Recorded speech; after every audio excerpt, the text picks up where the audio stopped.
Are you waiting to start delegating because, well, you're afraid it's not going to be good enough? You're overwhelmed with this idea that nobody can do everything as good as you can? Well, that's what we're talking about today on this episode of Delegate This.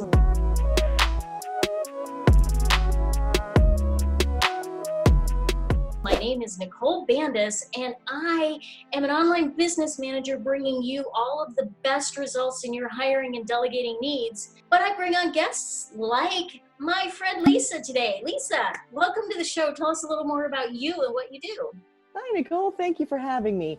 I'm a productivity and organizing coach, and I am all about simplifying our lives. I help my clients declutter their lives inside and out. And perfectionism, yeah, that's an inside job we'll be talking about. And I help them create those systems and habits that really make sense for them, that are based on their values and their understanding of how they work with the world around them. And yeah, one of those blocks is perfectionism, and I'm excited to get into it. Yeah, it really is. And a lot of us started there, we're like, oh, I know I need to outsource. I know I need to delegate some of this stuff. But just the idea of somebody else having their hands on something that's going to, well, my reputation is riding on it, right? What are some things that you see happening when you're talking to people and this kind of idea of perfectionism comes up? Well, first of all, there's all of these like sayings and concepts that just perpetuate constantly. If you want something done right, do it yourself, right? And you constantly hear that and you're like, wait. What does right mean? So if you stop to think about it and ask that question, I just think that we get into this zone where we're like, no, I need to do it because I know how to do it. And it's going to take too much to show someone else how to do it. And we get caught up in this idea. I really think that this perfectionism that we have about that, well, it's all about our identity, right? And what you were talking about, like letting go of stuff that we have, it's our baby, right? But that's all wrapped up in identity. I was thinking about what perfectionism really is. And I was thinking an identity that comes from past experiences and how we worry about, is it going to be good enough? Are we going to show our worth in the right way? You know what I mean? We really make that connection.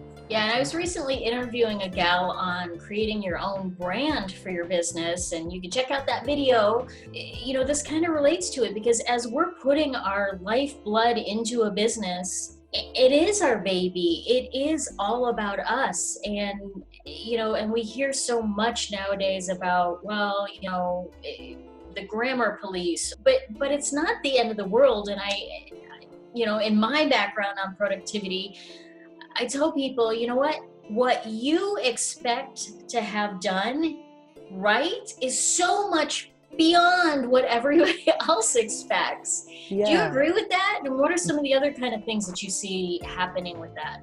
It's that concept of being so close to something, right? That you're seeing all the details that happen in it, and every bit of it, this is your blood, sweat, and tears, and you have been talking about it, and you have been, working with your coach on it, and you have been going through all of these, fine tuning everything so you know what it is. But when people see it from the outside, all that really matters to them is, can you help me? Can you give me your gift and help me? And they're not those details. I have to say, I love to question those grammar police that's out there that's giving you a hard time. Are they really your people? That's what it comes down to. Who are your people? Who you want to serve? My people do not care they love when I'm a hot mess. When you're wondering, is this going to be good enough? Well, the answer is, who are you showing up to serve? Because they're going to love you just as you are. And what you're giving them is all that matters. Yeah, it's that authentic thing, really being able to step into your authenticity. And if every I isn't dotted and every T isn't crossed, it's not the end of the world because it shows that you're a human being and not a machine. If somebody has they've self-identified, oh, yeah, that's me, I'm totally the perfectionist. What are some things that they can do to kind of maybe start to unravel this and maybe overcome some of those challenges? Well, first thinking, okay, I am a perfectionist. I do have this tendency, and it's completely normal. Of course, we want to show up and do our best. We do want all the T's crossed and the I's dotted, but thinking in terms of what perfect really means, it's not actually like a destination. There's no, it's like, when we talk about putting a destination in the GPS and you want to go somewhere, you can't go too perfect. Just like someday isn't a date on the calendar, right? It's like you can't go there. So you're setting yourself up for failure. Whereas if you step back and say, all right, if I can just basically come up with something that expresses what I'm offering, I put it out there so people can understand it, and I make it easy for them to sign up, that's enough. And I feel like we sort of lose how awesome good enough can be. I'm right there with you. I don't know, maybe tell me what you think. Maybe social media has contributed to this a little bit with our society, where we're looking at these Instagram images of perfect people and perfect lives and perfect stories. Maybe we have to challenge ourselves and take a step back. I love the idea of putting yourself out there and saying, hey, you know what? I'm going to go without makeup today, or I'm going to go without, proofreading every single item before I put it out there. What do you think? Yeah, I think social media is definitely part of that.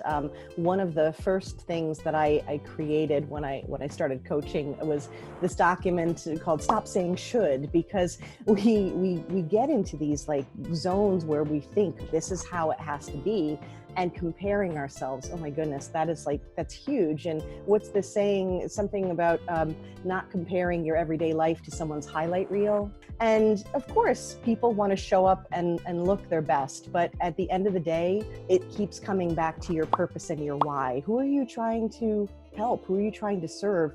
Why are you doing what you're doing? Why do you want to put yourself out there in the first place? I think so. If we come back to the purpose, that's a big one.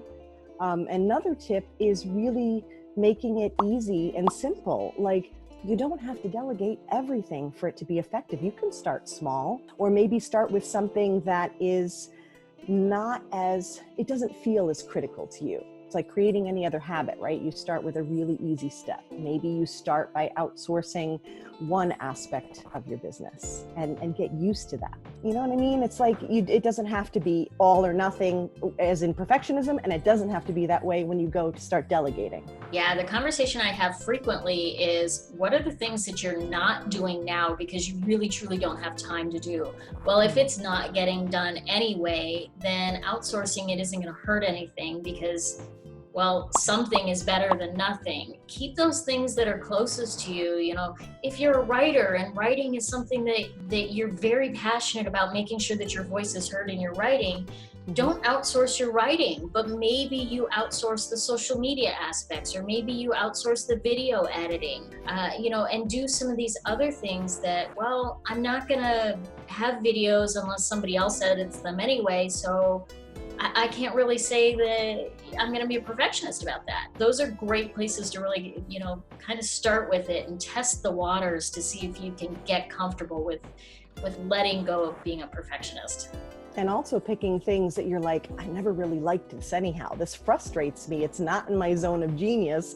Why am I doing this? Well, and so, allowing yourself to let go of that, it's incredibly freeing. And then you can concentrate on that thing that you absolutely love, like the writing or whatever. But again, it does come back to knowing what it is that, you really, you get so energized by and really works with what you're trying to accomplish. And then, so those are great ways to figure out how you can start delegating and starting it small. I say this all the time on the show. My longtime viewers get it, but I'm going to say it again. I love it. I just think those are so important, and it's such an important step to really kind of overcome that. If you want to really grow your business, or even if you don't, if you're comfortable with your business being right where it is, but you want more free time in your business, and you want to be able to do other things, maybe it's travel, maybe it's spend more time with family. I have one client who is dealing with a mom who's in hospice right now. If you want to find more time in your life, then sometimes it's important to let go of that perfectionist. So tell me, Lisa, one thing that you delegate in your own business. Oh, the first thing I delegated, and I was thinking about it when we were talking about, okay, so what can we think of to let go? My first thing was accounting. Then after that, I started to delegate the design work. I mean, it's not that I can't, throw some things together in Canva, but that's really not my thing. Now, in this case, you happen to hit on it. Words are sort of my thing, or how I want to express myself, or, the purpose and the drive behind what I do. I was a caregiver. I get that whole being overextended. My whole goal is to make it easier for everyone. I mean, we make things more complicated than they need to be. First was accounting, then it was design. And let me tell you, just like any other habit or decluttering, which is a big thing for me, simplifying, it's like building a muscle. It gets easier as you start to do it and you realize the benefits. You're absolutely right. There's thinking about what we could do with our time, what we could accomplish or just experience when we let go and put it into someone else's capable hands.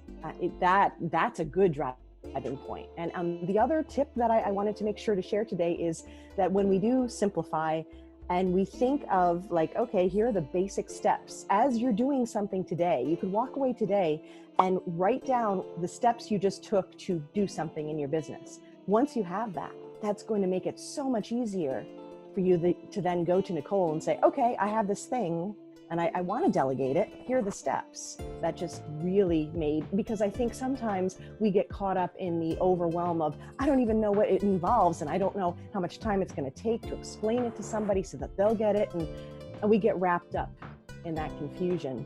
So Lisa, how can everybody reach out to you if they really need somebody to coach them through overcoming some of this perfectionism and find more time and really get back to the simplicity in their lives? I think the easiest way is to come on over to my website, which is positivelyproductive.com.